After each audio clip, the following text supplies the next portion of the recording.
सरकार मेरे पैर में दर्द होने लगा, मैं और नहीं चल पाऊंगी।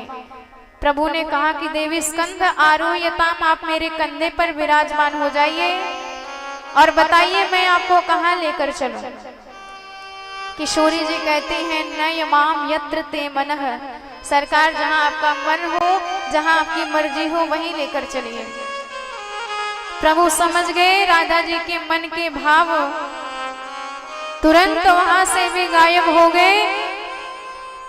पर हमारी किशोरी जी एक क्षण का विरह सरकार से सहन नहीं कर पाती।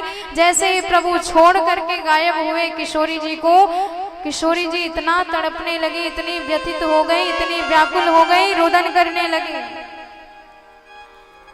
और जब गोपियों ने किशोरी जी की वह व्याकुलता देखी, सारे हृदय का जलन, हृदय की स्पृहा दूर हो गई, नष्ट हो गई। किशोरी जी के विरह में उनका साथ देने लगी।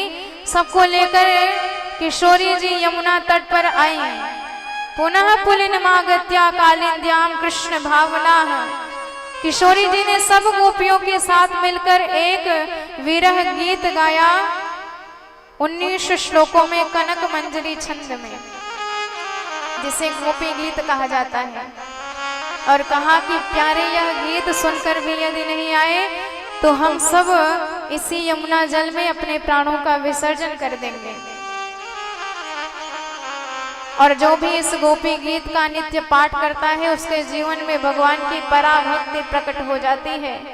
इसलिए आइए बड़े भाव से हम सब मिलजुल कर भगवान के श्री चरणों में यही भाव समर्पित करते हैं।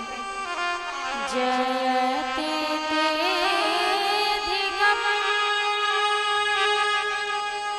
जन